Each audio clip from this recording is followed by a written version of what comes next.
శాశ్వతమైనది నీవు నాయన చూపిన. ఈ దినము పరిశుద్ధాత్మ దేవుడు కొన్ని సత్యాలను మనకు తెలియజేస్తూ ఉన్నారు.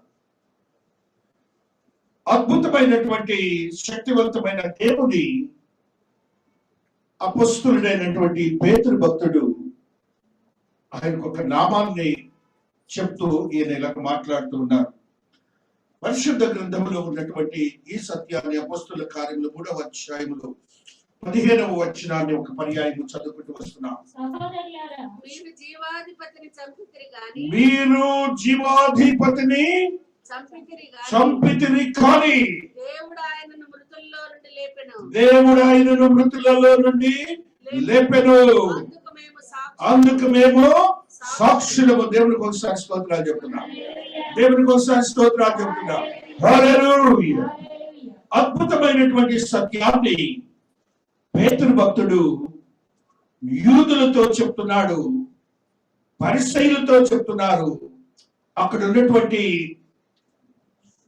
జనాంగము దేవుని యొక్క శక్తిని ఎరుగక ఏ దేవునైతే మరణమునకు అప్పగించారో వారితో మాట్లాడుతూ అంటున్నాడు, ఆయన జీవాధిపతి అయినటువంటి దేవుడని ఆయనను గురించి ప్రస్తుతించినట్లుగా మనము చూస్తూ వస్తున్నాం.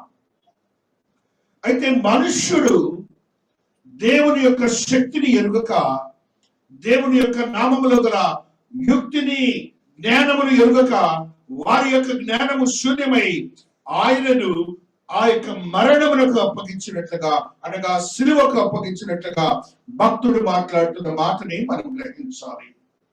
అంటూ ఆయన అంటున్నాడు, మీరు తెలియక ఆయనను మరణములకు అప్పగించారు, సిలువకు అప్పగించారని భక్తుడు మాట్లాడిన మాటలన్నీ మనం చదువుకున్నప్పుడు ఆయన అంటున్న మాట ఏంటంటే, ఏ దేవుడైతే జీవాధిపతిగా ఉన్నారో, ఏ దేవుడైతే నీతిమంతుడిగా ఉన్నారో ఆయనను మీరు మరణములకు అప్పగించారే, ఆయన యొక్క ఆధిపత్యాన్ని ఎరుగక చేశారే, ఆ స్థితిని మీరు ఎరుగలేదు కాబట్టి ఆయన అంటూ ఒక మాటని మనకు తెలియజేస్తున్నాడు. 19వ వచనాన్ని చదువుకుంటూ వస్తున్నాం. ప్రభువు సముఖము నుండి విశ్రాంతి కాలములు వచ్చినట్లును మీ కొరకు నియమించిన క్రీస్తు యేసును ఆయన పంపునట్లును మీ పాపములు తుడిచివేయబడి నిమిత్తము మారు మనస్సునని తిరుగుడి. దేవాతి దేవుని యొక్క మరణము ద్వారా, దేవాతి దేవుని యొక్క శ్రమల ద్వారా, దేవాతి దేవుని యొక్క సిలువ యొక్క శ్రమల ద్వారా మనకు జరగబోతున్నటువంటి యోగ్యకరమైన స్థితి ఏమిటంటే, రిఫ్రెషింగ్ డేస్, రిఫ్రెషింగ్ టైమ్స్, విశ్రాంతి కాలములో ఆయన మరణము ద్వారా, ఆయన శిలువ మరణము ద్వారా, ఆయన శ్రమల ద్వారా మానవాళికి ఒక యోగ్యకరమైన స్థితి కలుగుతున్నది అని భక్తుడు తెలియజేస్తున్నాడు. పరిశుద్ధాత్మ వశుడై తెలియజేస్తున్నాడు. 18వ వచనం చదువుగా తల్లి. ఇప్పుడు అయితే దేవుడు తన క్రీస్తు శ్రమపడునని సమస్త ప్రవక్తల నోట ముందుగా ప్రచురపరిచిన విషయములను ఈలాగు నెరవేర్చెను. ఆ యొక్క శ్రమలన్నీ కూడాను అనాది నుంచి ప్రవక్తలు బోధించినటువంటి ప్రవచనానుసారముగా దేవాతి దేవుడు ఆ యొక్క శిలువమానుపై మరణించారని మనమందరమును గ్రహించబద్ధమవుతున్నాం. అయితే ఆ మరణము ద్వారా మానవాళికి వచ్చినటువంటి యోగ్యత ఏమిటంటే, ఆయన మాట్లాడుతున్నాడు విశ్రాంతి కాలములు అంటున్నాడు. కొద్దిగా మనం కిందకి దిగితే కుదురుబాటు కాలములు అంటున్నాడు. ఇవన్నీ కూడాను ఆత్మీయ సత్యములు, ఆత్మీయ జ్ఞానములకు సంబంధించినటువంటి మాటలుగా ఉంటున్నాయి. మానవాళికి ఇప్పుడున్నటువంటి కాలము, పూర్వం ఉన్నటువంటి కాలము, రాబోతున్నటువంటి కాలము, ఇవన్నీ కూడాను మానవాళి గ్రహించాలి. ఏ కాలంలో ఏమి జరగబోతుందో దేవాతి దేవుడు ఆ ప్రవక్తల ద్వారా, ఆ యొక్క దేవుని యొక్క బిడ్డల ద్వారా పరిశుద్ధ గ్రంథములో తెలియజేసిన మాటలను బట్టి మనము ఆ యొక్క దేవుని ఆరాధించడానికి చేయవలసిన పని ఏమని చెప్పాడంటే, ఆ వచనాన్ని చదువుకుంటూ వస్తున్నాం. మీ కొరకు నియమించిన క్రీస్తు యేసును ఆయన పంపునట్లను మీ పాపములు తుడిచివేయబడి నిమిత్తమును మారు మనస్సు నుండి. ఇవన్నీ కూడాను ఈ సైటింగ్ థర్డ్ పర్సన్. మీ కొరకు మీ కొరకు మీ కొరకు అని ఆ మాటల్ని పరిశుద్ధాత్మ దేవుడు రాస్తూ ఉన్నాడు. మన కొరకు అని మనం అందరం కూడా ఆ మాటని స్వీకరించాలి. ఆ మాటలో ఉన్న సత్యాన్ని మనం తీసుకొని ఏదైతే ఆయన మనకు విశ్రాంతి కాలములో అని చెప్తున్నాడు, ఆ విశ్రాంతి కాలంలోనికి మనం ప్రవేశించాలి. విశ్రాంతి అంటే మనందరికీ తెలుసు, ఒక శ్రమ పడతాం. ఆ శ్రమ పడ్డప్పుడు కొద్దిసేపు మనము రెస్ట్ తీసుకుంటాం. ఆ రెస్ట్ తీసుకున్న సమయాన్ని విశ్రాంతి అంటాం. ఆ పిదప ఏ పని అయితే ముందుకున్నదో మళ్ళీ ఆ పనిలోనికి మనము ప్రవేశిస్తాం. అది విశ్రాంతికి సంబంధించినటువంటి నిర్వచనం. అయితే మానవాళికి విశ్రాంతి ఎక్కడి నుంచి వస్తున్నది, ఆ యొక్క రిఫ్రెషింగ్ టైం అనేది ఎట్లా వస్తుందని మనం కొద్దిగా ధ్యానిద్దాం ఈ దినాన. అదే రీతిగా ఆయన కుదురుబాటు కాలంలో ఆ మాట 21 అన్నిటికీ కుదురుబాటు కాలంలో వచ్చునని దేవుడు ఆదిని తన పరిశుద్ధ ప్రవక్తల నోట పలికించెను. అంతవరకు యేసు పరలోకవాసి అయ్యుండుట అవశ్యము. అంటే it is a must, it is a certain, it is mandatory. అనగా ఆయన అక్కడే ఉంటారు. ఎప్పుడు ఉంటారు? ఆయన నీకు విశ్రాంతి కాలంలో ఇవ్వటానికి సిలువ వేయబడ్డారు. ఈ యొక్క కుదురుబాటు కాలంలో నీకు ఇవ్వటానికి ఆయన సిలువ వేయబడ్డారు. ఈ రెండు జరిగినవి. దానికి కారణం ఏంటంటే ఆయన తండ్రి అయిన దేవుని యొక్క ఉన్నారు. ఆయన మరలా తిరిగి రావాలి అని అంటే ఆ ముందు చదివిన మాటల్లో మాటను చదువుకుంటున్నాం. 20వ వచనము, మీ కొరకు నియమించిన అక్కడ ఆయన తండ్రి అయిన దేవుడు క్రీస్తు యేసును పంపునట్లును మీ పాపములు తుడిచివేయబడినట్లును నిమిత్తమును మారు మనస్సు నుండి తిరుగుడి. ఒకవేళ ఆ విశ్రాంతి కాలంలో నువ్వు ప్రవేశించాలి అంటే అంత ఈజీ కాదు. ఒక వేని ఆయన పెట్టారు. ఆ మార్గంలోనికి నువ్వు ప్రవేశించాలి అంటే నీ యొక్క పాపములు తుడిచివేయబడాలి. పాపములు క్షమించడం ఒక వంతు, తుడిచివేయబడటం ఒక వంతు. మనం ఇప్పుడు పాపములు క్షమించబడి ఉన్నాయి. ఆయన యొక్క నిష్కలంకమైన రక్తము ద్వారా, ఆయన శిలువమానుపై ప్రోక్షించినటువంటి ఆ యొక్క రక్తము ద్వారా, పవిత్రమైనటువంటి రక్తము ద్వారా మన పాపములు క్షమించబడి ఆయన యొక్క నీతియుక్తమైన జీవితాన్ని జీవిస్తుండగా అవి తుడిచివేసే సమయం ఒక రోజు ఉన్నది. అనగా తుడిచివేయబడినటువంటి మనందరం బోర్డు మీద, బ్లాక్ బోర్డ్ మీద టీచర్ గా తుడిచివేస్తూ ఉంటాడు, రాస్తాడు, తుడిచివేస్తాడు. అలాగున ఏ గ్రంథములలో అయితే మన పాపములు లిఖించబడి ఉన్నవో ఆ గ్రంథములలో నీ నామము లిఖించబడి ఉంటుంది. ఆ నామములో ఉన్నటువంటి నీ ఆత్మీయత, నీ యొక్క పాపక్రియలు, నీ యొక్క నీతి క్రియలు లిఖించబడి ఉంటాయి. అవన్నీ కూడా నువ్వు ఎప్పుడవుతాయంటే రేపు జరగబోతున్నటువంటి విశ్రాంతి కాలంలో అవన్నీ తుడిచివేయబడతాయి. చూస్తాం, ప్రకటనకారుడు ఒక మాటని మనకు తెలియజేస్తూ ఉన్నాడు. హల్లెలూయా, హల్లెలూయా. 14వ వచనాన్ని చదువుకుంటూ వస్తున్నాం. 20వ అధ్యాయం.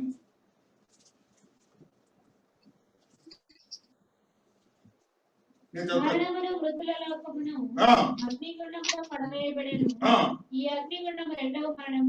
మరణము కనబడని ఎడల ఒక బుక్ గురించి చెప్తున్నాడు. ఈ పాపము తుడిచివేయబడలేదు అనుకుంటే ఆ గ్రంథంలో ఏమవుతుందట? రెండవ మరణం అని చెప్తున్నాడు. అనగా ఇక్కడ మనం మరణిస్తాం భూమి మీద, అది మొదటి మరణము. ఆత్మకు మరణము గురించి మీకు చాలా సార్లు మనం బైబిల్ గ్రంథంలో చదువుకున్నాం. అనేక పర్యాలు ఎవరెవరు రెండో మరణానికి కారకులు అవుతారు. ఆ యొక్క గ్రంథంలో పేరు కొట్టివేయబడాలి. ఆ గ్రంథంలో ఆ పేరు తుడిచివేయబడాలి. మళ్ళీ పైకి రారా తల్లి 12వ వచనాన్ని. మరియు గొప్పవారేమి కొద్దివారేమి మృతులైన వారందరూ ఆ సింహాసనం ఎదుట నిలవబడి ఉండడం చూచితిని. అప్పుడు గ్రంథములు విప్పబడెను. మరియు జీవ గ్రంథమును వేరొక గ్రంథము విప్పబడెను. ఆ గ్రంథముల యందు వ్రాయబడి ఉన్న వాటిని బట్టి తమ క్రియల చొప్పున మృతులు తీర్పు పొందిరి. తమ క్రియల చొప్పున మృతులు. అనేక గ్రంథాల గురించి ఇక్కడ చెప్తున్నాడు. మనకి ఎట్లయితే లైబ్రరీ ఉంటుందో అలాగే లైబ్రరీ అక్కడ ఉంటుంది అనమాట. ఆ గ్రంథాల్లో మన పేర్లన్నీ అక్కడ లిఖించబడి ఉంది. అదొక లోకం. ఆ పరమన ఆ లోకములో ఈ గ్రంథములలో లిఖించబడి ఉంటే ఆ గ్రంథములలో మన పాపములు అక్కడ తుడిచివేయబడాలి. చాలా సున్నితమైన మాట. మనకి తుడిచివేయబడే సమయము రేపు ఉన్నది అనగా తీర్పులోనికి నీవు వచ్చినప్పుడు వాటిని అలాగా తుడిచివేస్తారని మనం చూస్తాం. రెండో మరణంలో ఎవరెవరు పాత్ర వహిస్తారో అది కూడా చదువుకుంటాం. 21 పిరికి వారును, అవిశ్వాసులను, అనహీనులు, నరహంతకులను, వ్యభిచారులను, మాంత్రికులను, విగ్రహారాధకులను, అబద్ధికులందరూ పాలు పొందుదురు. ఇది రెండవ మరణము. కాబట్టి మన పాపములు తుడిచివేయబడే రీతిలో మన యొక్క ఆత్మీయతను బలపరచుకోవాలి. ఆయన మనకు నిర్దేశించినటువంటి విశ్రాంతి కాలంలోనికి మనం ప్రవేశించాలి. ఎందుకు ఈ యొక్క విశ్రాంతి కాలములు ఆయన అంటే మత్తయి సువార్తలు దేవాతి దేవుడు ఒక ఇంటర్నేషనల్ కాల్ ఇస్తాడు. అంతర్జాతీయంగా ఒక కాల్ ఇస్తాడు. మత్తయి 11:28 వచనాన్ని చదివినప్పుడు ఈ జస్ట్ కాల్డ్ హోల్ యూనివర్స్, ప్రపంచంలో ఉన్నటువంటి మానవాళ్ళందరికీ ఒక్కటే మాట ఆయన తెలియజేస్తాడు. ప్రయాసపడి భారము మోసుకొనుచున్న సమస్త జనులారా నా యొద్దకు అంటే ఇక్కడ ఒకటే మాట. సమస్త జనులు ఏమన్నా సెగ్మెంటెడ్ గా దేవుడు చెప్తున్నాడు అక్కడ. Is there any segmentation or a division? No. Every human being is of God's people. ప్రతి ఒక్క మనుషుడు దేవునికి సంబంధించిన వాడే. There is no differences between the God and human being. Only మనుషుడు దేవుడు అంతే. ఆయన అంటున్నాడు ఇక్కడ సమస్త జనులారా నా యొద్దకు రండి. ఆ యేసుక్రీస్తు ప్రభువు వారు చెప్తూ ఏం చెప్తున్నాడు చదువురా తల్లి. ఇక్కడ చూడండి ఏమంటున్నాడు. ఆయన ఒక ఎష్యూరెన్స్ ఇస్తున్నాడు మనందరికి. యేసయ్య దగ్గరకు వచ్చినప్పుడు శ్రమలు పడుతూ వచ్చినప్పుడు ప్రయాసపడుతూ ఉన్నప్పుడు నేను మీకు విశ్రాంతిని కలుగచేస్తును. దేవునికి స్తోత్రాలు చెప్పండి. దేవునికి స్తోత్రం. మనం అందరం ఇప్పుడు ఆయన దగ్గరికి వచ్చాం కదా, మనందరికి విశ్రాంతి గ్యారంటీ. దేవునికి స్తోత్రం. It is guarantee for us. హల్లెలూయా. దేవుని మహోన్నతమైన మహాకృప. తర్వాత చదువుతండి. ఆయన మరలా ఆయన యొక్క టెండెన్సీ చెప్తున్నాడు. టెండెన్సీ అంటే సెగ్మెంటేషన్ ఆఫ్ ది క్యారెక్టర్. ఆయన యొక్క మనస్తత్వము ప్రలోభము ఎలాగుంటుందో ఒకటి చెప్తున్నాడు. ఆయన చెప్పుకుంటున్నాడు నా దగ్గర ఏ మాత్రము కూడాను శరీర సంబంధమైన క్రియలు లేవు. దీనత్వము సాత్వికత్వం అనేది ఆత్మీయతకు సంబంధించినది.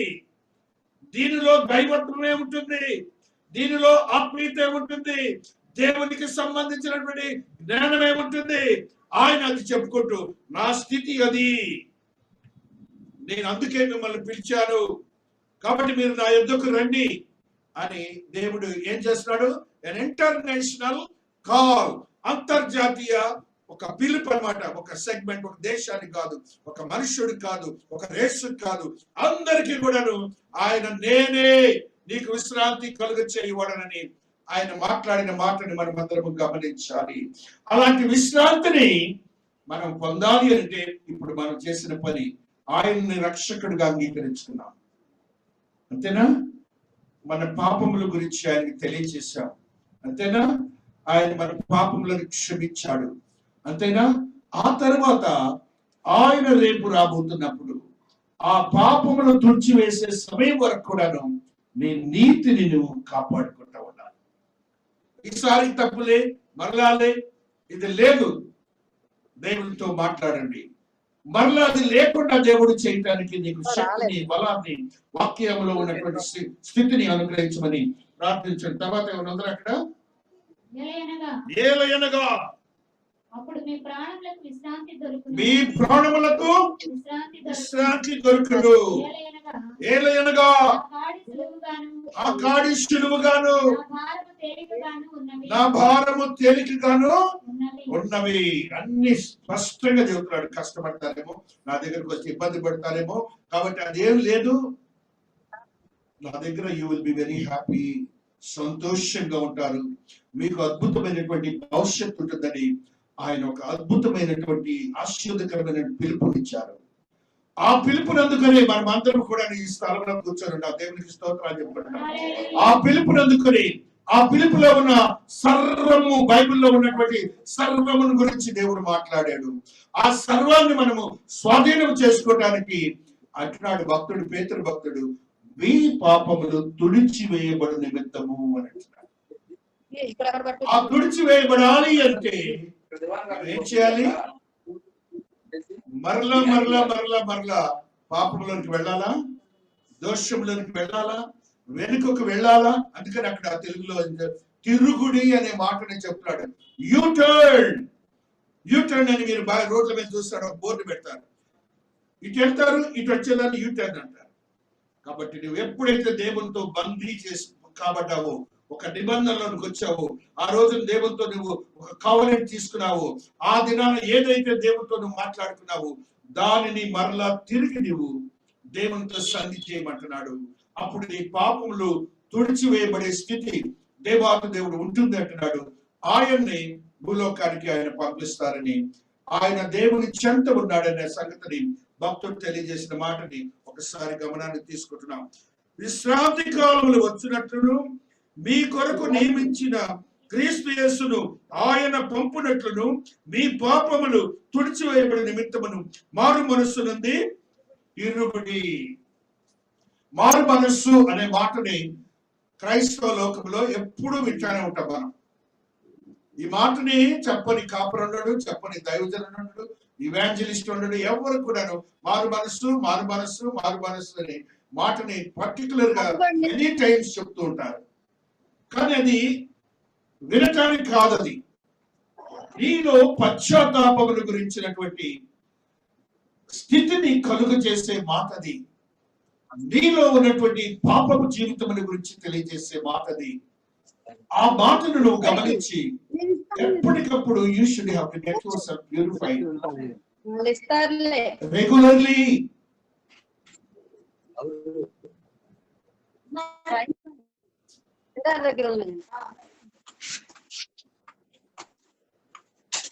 దేవుని మహోన్నతమైన మహాకృపను బట్టి తుడిచివేయబడే అనుభవాన్ని మనం పొందాలని పరిశుద్ధాత్మ దేవుడి దినాన మనకు తెలియజేస్తున్నాడు.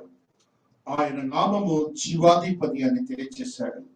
ఆయన ఇప్పుడు తండ్రి అయిన దేవుని కుడి పార్శ్వమున కూర్చొని ఉన్నాడని తెలియజేశాడు. ఆయనను పంపే దేవుడు కూడాను ఆయన చెంత ఉన్నాడని ఆయన తెలియజేస్తూ ఉన్నాడు. కాబట్టి మనము ఈ విశ్రాంతిని కోల్పోయి మనం జీవిస్తున్నాం. ఇప్పుడు మనమందరం కూడా ఇప్పుడు చదవాలి, కష్టపడాలి, రోజంతా కష్టపడాలి, ఉద్యోగం చేయాలి, సంపాదించుకోవాలి, పొలం తినాలి, లేకపోతే అడకేయాలి, లేకపోతే ఉద్యోగంలో ఆ కంప్యూటింగ్ చేసేవాళ్ళు మైండ్ తో పని చేయాలి, లేకపోతే పోలీస్ ఆఫీసర్ కష్టపడాలి. ఇవన్నీ కూడా ప్రయాసము. ఆల్ హ్యూమన్ స్ట్రక్చర్ కి ప్రయాసం. ఈ ప్రయాసము మనకు లేదు. మానవుడికి ప్రయాసం లేదు. మానవుడు ప్రయాసం పడకూడదు దేవుడి దృష్టిలో. కాబట్టి ప్రయాసం నుంచి విడుదల కావడానికి మనం చేసుకున్న మొట్టమొదటి పాపం నుంచి బయటికి రావాలని ఆత్మదేవుడు తెలియజేస్తున్నాడు. 3వ అధ్యాయము ఆదికాండము 16వ వచనము. హల్లెలూయా, హల్లెలూయా, స్తోత్రం, స్తోత్రం. ఆదికాండం 3:16. నీ ప్రయాసమును నీ గర్భవేదనను నేను మిక్కిలి హెచ్చించెదను. వేదనతో పిల్లలను కందువు. వాంఛ కలుగును. అతడు నిన్ను ఏలునని చెప్పాను. కారణభూతుడైనటువంటి ఆ స్త్రీతో చెప్పిన మాట ఏం చేస్తున్నాడు? ఏం ఆ ప్రయాసం దగ్గర వర్డ్ ఏం వాడాడు దేవుడు? ఆ స్త్రీతో నీ ప్రయాసమును ఆ నీ గర్భవేదనను ఆ నేను మిక్కిలి నేను మిక్కిలి హెచ్చించాను. హెచ్చించదు. అంటే మనకి ప్రయాసం లేదని గుర్తించండి.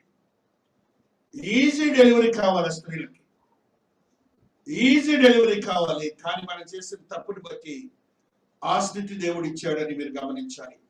నెక్స్ట్ చెప్పు తల్లి. ఆయన ఆదాముతో నీవు నీ భార్య మాట విని తినవద్దని నేను నీకు ఆజ్ఞాపించిన వృక్ష ఫలము తింటివి కనుక నీ నిమిత్తము నేల శపింపబడి ఉన్నది. మరలా చూడండి, నేల శపింపబడి ఉన్నది. ప్రయాసముతోనే నీవు బ్రతుకు దినములన్నీ దాని పంట తిందు. ప్రయాసముతోనే మనకు ఆ స్థితి లేదు. అసలు నేల శపింపబడలేదు, మనుషుడు కష్టపడే పని లేదు. అయితే మనం చేసిన తప్పిదాన్ని బట్టి ప్రయాసాన్ని ఇచ్చాడు దేవుడు. జాగ్రత్తగా వినాలి. మనం ఆ ప్రయాసం నుంచి బయటకు రావడానికి ఆయన ప్రియ కుమారుని భూలోకానికి పంపాడు దేవుడు. రేపు నీవు పొందబోతున్నటువంటి యోగ్యత ఏమిటంటే, శపించబడినటువంటి భూమి, శపించబడినటువంటి ఈ యొక్క లోకంలో ఉన్నటువంటి ప్రతి ఒక్క క్రీచర్, ఇవన్నీ కూడాను రెట్రిబ్యూషన్ అంటారు. రెట్రిబ్యూషన్ టైమ్స్ అనగా కుదురుబాటు కాలంలో అంటారు. మొదటిదేమో విశ్రాంతి కాలంలో, రెండవదేమో కుదురుబాటు కాలంలో. విశ్రాంతి కాలం అంటే 1000 year రూల్. యేసు యొక్క 1000 ఏళ్ల పాలన అంటామే మనం, దానిని విశ్రాంతి కాలములు అంటారు. ఆ 1000 ఏళ్ల పాలనలో ఎలాగుంటుందంటే, శ్రమ లేదు, నీ శరీరం ఈ శరీరముగా ఉండదు, ఆత్మీయ శరీరంతో నీవు జీవిస్తావు. నీతో పాటు పాపులైన వారు, రక్షింపబడిన వారు, పరిశుద్ధులు కాని వారు ఆ పాపం శరీరంతో ఉంటారు. ఇరువురు ఆ యొక్క లోకంలో జీవిస్తారు. అప్పుడు వ్యత్యాసాన్ని కనుక్కుంటాం. ఏ రీతిగా నీకు ప్రయాసం లేకుండా జీవిస్తున్నావు, వారు ప్రయాసంతో జీవిస్తున్నారు. ఈ రెండుని నువ్వు రేపు గమనించబోతున్నావు. కాబట్టి ప్రయాసం అనేది మనం కొని తెచ్చుకున్నది. ఆ ప్రయాసం లేక ఉండటానికి దేవాతి దేవుడు చేసినటువంటి యోగ్యకరమైన స్థితి ఏమిటంటే, తనే భూమి మీదకి వచ్చి, తనే సిలువ మనపై మరణించి, తనే గాయపడి, తనే శ్రమపడి, తనే మానవుడి చేత ఉమ్మి వేయబడి, మానవుడి యొక్క గుర్తుల చేత, మానవుడి యొక్క శరీరంపై ఉన్న గాయముల చేత ఆయన నీకు ఇచ్చినటువంటి యోగ్యకరమైన స్థితి ఏంటంటే, నీకున్న ప్రయాసాన్ని తీసివేయబోతున్నాడు. దేవునికి స్తోత్రాలు చెప్పండి. నీవు చేసిన పాపానికి ఆయనే వచ్చి, ఆయనే నీకు ఇచ్చినటువంటి యోగ్యకరమైన స్థితి ఏమిటంటే, విశ్రాంతి కాలములు ఆయన ఇవ్వబోతున్నారు. దానిని మనం పొందబోతున్నామని పరిశుద్ధాత్మ దేవుడు తెలియజేస్తున్నాడు. ఆ తర్వాత మాట కూడా, ప్రయాసముతోనే నీవు బ్రతుకు దినము దాన్ని పంట తిందువు, అది ముండ్ల తుప్పలను గచ్చ పొదలను నీకు మొలిపించును. పొలములోని పంట తిందువు, నీవు నేలకు తిరిగి చేరు వరకు నీ ముఖపు చెమట కాల్చి ఆహారము తిందువు. ఏలైనగా నేల నుండి నీవు తీయబట్టివి, నీవు మన్నే కనుక తిరిగి మన్నైపోదు అని చెప్పాను. పొలంలో ముళ్ళ పొదలు కానీ గచ్చల పొదలు కానీ ఏమి ఉండవు. మనం చేసుకున్న తప్పుని బట్టి పొలము శపించబడింది. అందువల్లనే మనం శ్రమపడాల్సి వచ్చింది. రేపు దినాన మనకు దేవుడు ఇవ్వబోతున్నటువంటి స్థితి ఏమిటంటే, ఏ మాత్రము శ్రమ లేదు, ప్రయాసము లేదు, కష్టం లేదు. అక్కడ అంటాడు, నొసటిలో ఉన్న నీ ముఖపు చెమట కాచి ఆహారం తిందు అనే మాటని రాశాడు. దానికి నేను ధ్యానించినప్పుడు, ముఖపు చెమట ఎడ్యుకేట్ బాగా ఆఫీసర్లకి ముఖం చెమట ఎలా పట్టింది, లేకపోతే ఆ యొక్క కంప్యూటింగ్ చేసే వాళ్ళకి ముఖం చెమట, స్ట్రెయిన్, మైండ్ స్ట్రెయిన్ తో. ఇక్కడ ముఖం అన్నాడు కదా, ఇంగ్లీష్ బైబిల్ ఏం రాస్తాడంటే sweat on the forehead అని రాస్తాడు. Sweat on the forehead అంటే ఆ యొక్క నొసట మీద ఉన్న చెమట కారుతుందని చెప్పాడు. అనగా ఏ రకంగానైనా మానవుడు ఫిజికల్ గానైనా కూడాను, లేకపోతే మానసికంగానే కూడాను శ్రమ పడతాడు. అదే ప్రవచనాన్ని నెరవేర్చడానికి నీ దేవుడు సిలువమానుపై మరణించి నీకటి యోగ్యతను రేపు ఇవ్వబోతున్నాడని నీవు గ్రహించి దేవునికి ఎంతగానో వందనాలు చెల్లించాలి. దేవునికి స్తోత్రాలు. రోమీయులకు రాసిన పత్రిక 3వ అధ్యాయము 22వ వచనాన్ని చదువుకుంటూ వస్తున్నాం. రోమీయులకు రాసిన పత్రిక 3:22. హల్లెలూయా. స్తోత్రం స్తోత్రం స్తోత్రం. విశ్వాస మూలమైనదై నీతి అయి ఉన్నది.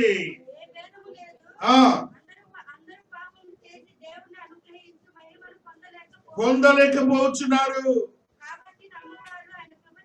కృప చేతనే విమోచనము ద్వారా ఉచితముగా నీతిమంతులని తీర్చబడుతున్నారు. దేవునికి స్తోత్రాలు. ఇదంతా కూడా దేవుడు చేసిన క్రియేటెడ్ కృపని మీరు గమనించాలి. కృప అంటే అర్హత లేకపోయినా, నీవు అర్హుడువు కాకపోయినా దేవుడు నీకు యోగ్యతను ఆశీర్వాదాన్ని ఇస్తున్నాడని గమనించాలి. ఇప్పుడు మనం అనుభవిస్తున్నదంతా కూడా అర్హులం కాదు, అయినప్పటికీ ఆయన కృప చొప్పున మనం నీతిమంతులుగా తీర్చబడ్డాం. దేవునికి స్తోత్రాలు చెప్పుకుంటున్నాం. హల్లెలూయా.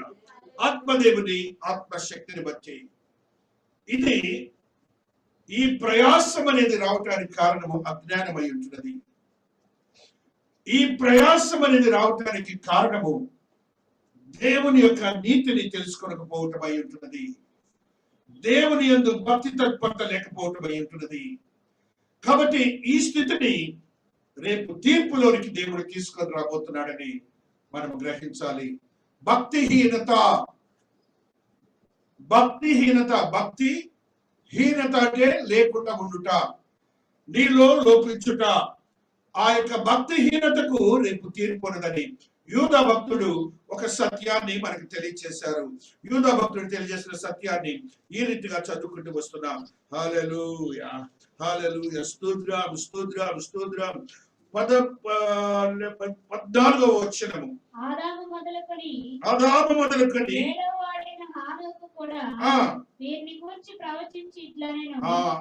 ఇక్కడ మంచి ఒక సత్యాన్ని యూదా భక్తుడు తెలియజేస్తున్నాడు.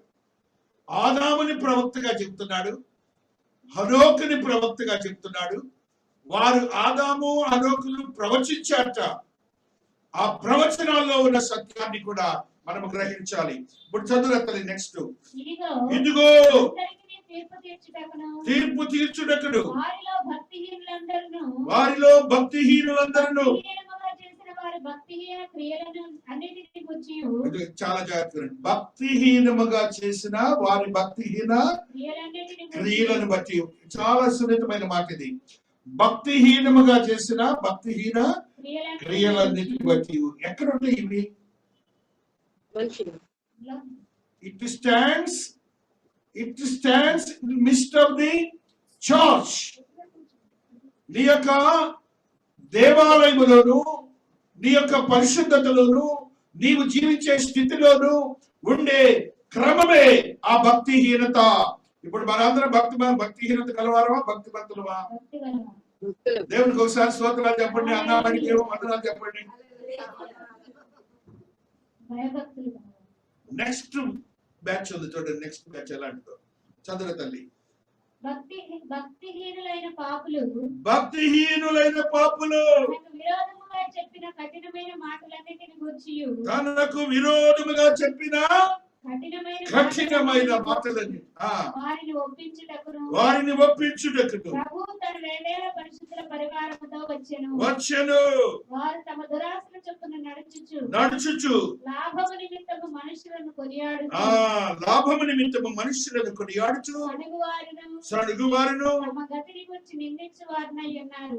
ఈ బ్యాచ్ ఎక్కువైన తమ గతిని గురించి నిందించు వారినై ఉన్నారు. నాకే వచ్చింది ఇదే వాళ్ళని వాళ్ళే నిందించుకుంటూ ఉంటారు. వారి నోరు డంబమైన మాటలు పలుకును. వాళ్ళు ఏమంటున్నాడు?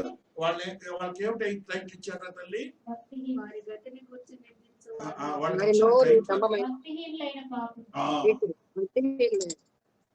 చాలా సున్నితంగా దేవుడు ఆత్మ సత్యాలను తెలియజేస్తున్నాడు.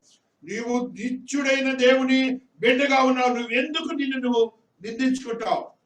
నాకే నువ్వు ఎందుకు అనుకుంటావు? ఆయన నీకు అద్భుతమైన శక్తివంతమైన నిత్య జీవమును ఏర్పాటు చేశాడన్న సంగతి నువ్వు మర్చిపోయి నీవు లోకములో ఉన్న చిన్నపాటి సమస్యలను బట్టి పాపిగా నువ్వు వెళ్ళొద్దు. నా దేవుడు చేస్తాడను 100 హోల్స్ చేస్తాడు. నా దేవుడు, దేవుని స్తోత్రాలు చెప్పండి. 100 హోల్స్ అంతే ఆయన చేస్తాడు. ఆయన రెడీగా ఉన్నాడు. నెక్స్ట్ 3వ బ్యాచ్ కొట్టదు అక్కడ.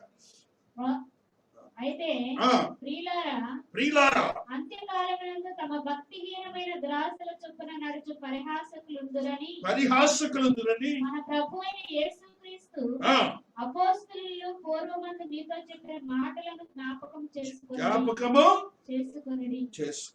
అట్టివారు ప్రకృతి సంబంధులను. ఇప్పుడు మనం ఏం చేస్తున్నాం? అపోస్తలులు చెప్పిన మాటలే మనం ఇప్పుడు జ్ఞాపకం చేసుకుంటున్నాం. ఆత్మతో రాశాడు పేతురు భక్తుడు. ఆయన శిలువ మీద చేసినటువంటి గొప్ప కార్యం వల్ల మనకు జరగబోతున్నటువంటి రేపు 1000 years లోనేమో విశ్రాంతి కాలం అంటున్నాడు. అది రాప్చర్ తర్వాత జరుగుతుంది. మన శరీరాలన్నీ మార్పు చెంది ఆయనతో ఉండబోతాయి. ఆ పిదప రెట్రిబ్యూషన్, కుదురుబాటు కాలములని మాట నుండి, అనగా సూర్యుడు, చంద్రుడు, భూమి ఇవన్నీ కూడాను మార్పు చెందుతాయి. That's called retribution. ఇప్పుడు ఉన్నటువంటి సూర్యుడు రేపు ఉండడు, ఇప్పుడున్నటువంటి చంద్రుడు రేపు ఉండడు. ఇవన్నీ కూడాను మార్పు చెంది ఒక అద్భుతమైనటువంటి శక్తివంతమైన ఆశ్చర్యకరమైన ఆదిలో ఉన్న స్థితిని నువ్వు చూడబోతావు. దాన్ని పేతురు భక్తుడు చెప్తున్న మాటని చదువుకుంటూ వస్తున్నా. పేతురు ఆత్మవశుడై ఆయన రాసిన మాట ఈ రీతిగా చదువుకుంటూ వస్తున్నా. హల్లెలూయా, స్తోత్రం స్తోత్రం స్తోత్రం. Hallelujah, power of the Lord is working. ప్రియులారా, ఒక సంగతి మరచిపోకుడి.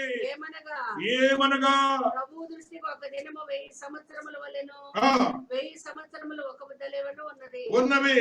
కొందరు ఆలస్యమును ఎంచుకొనున్నట్లు ప్రభు తన వాగ్దానమును గురించి ఆలస్యము చేయువాడు కాడు. కానీ ఎవడను నశింపవలనని ఇచ్చేయింపక అందరూ మారు మనస్సు పొందవలనని కోరుచు మీ ఎడల దీర్ఘశాంతము గలవాడై ఉన్నాడు. అయితే ప్రభు దినము దొంగ వచ్చినట్లు వచ్చును. దినమున ఆకాశములు మహాధ్వనితో గతించిపోవును. చూడండి, ఇది జరగబోతుంది రేపు. ఆకాశములు మహాధ్వనితో గతించిపోవును, మిక్కటమైన వేటములతో లయమైపోవును, కాలిపోవును, లయమైపోవును. కనుక రవులుకొని లయమైపోవునట్టు, మహావేంద్రంతో కరిగిపోవునట్టు రాకడి కొరకు కనిపెట్టచ్చు. ఆశతో పరిశుద్ధమైన ప్రవర్తనతోను భక్తితోను ఎంతో జాగ్రత్త గలవారై ఉండవలెను. ఇది రెట్రిబ్యూషన్ అంటే ఆయన శిలువ మీద చేసినటువంటి క్రియ వల్ల రేపు మనకు జరగబోతుంది. ముందస్తు దేవునితో ఏ రీతిలో ఆదిలో ఉన్నామో ఆ స్థితిని మనం పొందబోతున్నాం. అక్కడ సూర్యుడు లేడు, చంద్రుడు లేడు, నా దేవుడే వెలుగై ఉంటాడు. దేవునికి స్తోత్రాలు చెప్పండి. ఆయనే వెలుగై ఉంటాడు. 21 ప్రకటనలో ఆ మాటను కూడా చదువుకుంటున్నా. హల్లెలూయా, హల్లెలూయా, స్తోత్రములు స్తోత్రములు. 22వ అధ్యాయము. ఆ పట్టణములో ప్రకాశించుటకై సూర్యుడైనను చంద్రుడైనను దానికి అక్కరలేదు. దేవుని మహిమే దానిలో ప్రకాశించుచున్నది. దేవుని మహిమయే దానిలో ప్రకాశించుచున్నది. గొర్రె పిల్లయే దానికి దీపము. జనులు దాని వెలుగునందు సంచరింతురు. రాజులు తమ మహిమను దానిలోనికి తీసుకొని వస్తారు. అక్కడ రాత్రి లేనందున దానికి గుమ్మములు పగల వేళ ఏమాత్రమును వేయబడవు. ఆయన శిలువలో చేసినటువంటి క్రియ వల్ల మనకు రేపు జరగబోతున్న క్రియ ఏంటంటే నీవు మరలా పూర్వపు స్థితిని అనుభవించబోతున్నావు. అక్కడ ఈ ప్రయాసములు ఏముండవు. ప్రభువుని స్తుతించుడి, ప్రభువుని స్తుతించుడి. 19వ అధ్యాయము, 20వ అధ్యాయము, 21వ అధ్యాయం ప్రకటనలో ప్రభువుని స్తుతించుడి, ప్రభువుని స్తుతించుడి అంటారు. అక్కడ క్రింద రాస్తాడు హల్లెలూయా, హల్లెలూయా అనే మాటను రాస్తాడు. ఒకసారి ఆ మాట చదువుకుందాం. బహుజనుల శబ్దము వంటి గొప్ప స్వరము పరలోకమందు ఇలాగ చెప్పగా వింటిని, ప్రభువును స్తుతించుడి, రక్షణ మహిమ ప్రభావములు మన దేవునికే చెల్లును. అక్కడ కింద ఏమంటుంది? హల్లెలూయా. రేపొద్దు నేను నేర్చుకోండి. హల్లెలూయా. రేపొద్దు అక్కడ స్పెల్లింగ్స్, వొకాబులరీ ఇవన్నీ కూడా మర్చిపోయి యాక్సెంట్ అవన్నీ కూడా రావేమో. Just learn it accent. Hallelujah. Style గా ఉండండి. దేవుడితో మెచ్చుకుంటాడు. Praising the God like that. God is going to do wonderful things for us. దేవుని యొక్క అద్భుతమైన శక్తిని మనం రేపు పొందబోతున్నాం. ఆత్మీయతలో సృష్టి కూడా ఎదురు చూస్తుంది. మనకు కూడా ఆయన చేసిన క్రియను బట్టి సృష్టి కూడా ఎదురు చూస్తుందని రోమీయులకు రాసిన పత్రికలో 8వ అధ్యాయంలో చూస్తాం. ఆత్మ దేవుడు ఆత్మశక్తితో కూడిన ఆ మాటని తెలియజేశాడు. పౌలు భక్తుడు రాస్తున్నాడు. ఆ రీతిగా చూస్తూ వస్తున్నాం.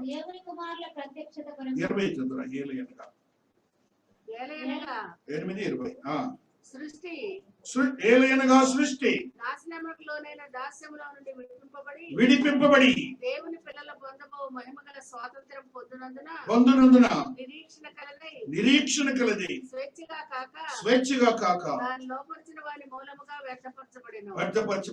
సృష్టి యావత్తు ఇదివరకు ఏకగ్రీవముగా మూలుగుచు ప్రసవ వేదన పడుచున్నదని అది. కాబట్టి సృష్టి కూడా ఎదురు చూస్తుంది. నీవు ఎదురు చూస్తలేవు. ఇంకా ఏదో ఇక్కడ చేయాలని ఒక తపన మనకి. Time and schedule and programme and plan అనే దేవుడిది ఉంది నీలో. నిన్ను ఎప్పుడో ఎక్కడో తీసేసుకుంటాడు. కానీ దాని కొరకు నువ్వు ఎదురు చూడు. నాయనా నీతో ఉండడానికి నేను ఆశపడుతున్నాను. ఆ ఆశలో నువ్వు తెలియజేసిన స్థితి చాలు ఆయనకి. నువ్వు ఎప్పుడు వెళ్ళాలో అప్పుడు వెళ్ళిపోతావు. కానీ నీకు ముందుగా నేను సృష్టి ఉంది చూసావా, ఈ మానవుడు చేసిన తప్పుని బట్టే కదా నాకు వచ్చింది శ్రమ అని ఎదురు చూస్తుందట. ఎదురు చూస్తూ ప్రసవ వేదన పడుతుందట. దున్నటం అనేది భూమిని ఇష్టం లేదు. భూమికి మనం తవ్వుతున్నాం చూశారు, అది కూడా దేవుడు సృష్టి భూమికి ఇష్టం లేదు. భూమిని తవ్వి నీళ్లు తీసినారు, అది కూడా లేదు భూమికి. అందుకే అది బాధపడుతుంది. భూమి వేదన పడుతుంది, ఎదురు చూస్తుంది దేవుని రాకడ కొరకు. నువ్వైతే ఎదురు చూడవు. సాతానుడు కూడా ఎదురు చూస్తున్నాడు దేవుని రాకడ కోసం. గెరాసీను దేశంలో ఆ యొక్క దయ్యములు పట్టిన వాడు దేవుని ఎదుటికి వచ్చినప్పుడు, నాతో నీకేమి, నన్ను ఆ పందులలోనికి పంపించు, అప్పుడే పాతాళంలోనికి పంపిస్తావని అడుగుతుంది సాతానుడు. సాతానుడు ఎదురు చూస్తున్నాడు, సృష్టి ఎదురు చూస్తుంది. నీవైతే ఎదురు చూస్తున్నది ఇంకా ఏదో చేయాలనుకుంటున్నాను. ఉంది, చెయ్యండి. కానీ ఆయన కొరకు ఎదురు చూడటానికి సిద్ధపడండి. దేవుడు ఒక మాట చదువుకొని ముగించుకుంటాం. You just been cleansed with the Holy Ghost. 1 కొరింథీ 6:11 ఈ సత్యాన్ని చదువుకొని మనం ముగించుకుంటున్నాం. 1 కొరింథీ 6:11. మీలో కొందరు అట్టి వారే ఇంటిరి కానీ ప్రభువైన యేసుక్రీస్తు నామమున మన దేవుని ఆత్మయందును మీరు కడుగబడి పరిశుద్ధపరచబడిన వారై నీతిమంతులుగా దేవునికి ఒకసారి స్తోత్రాలు చెప్పండి. మనము పరిశుద్ధమైనటువంటి ఆత్మ చేత కడుగుబడ్డాం. అది దేవునికి వందనాలు చెల్లిద్దాం. ఎదురు చూద్దాం ఆయన కోసం. ఆయన దేవాతి దేవుడికి పంపునట్లు మనం ప్రార్థన చేద్దాం.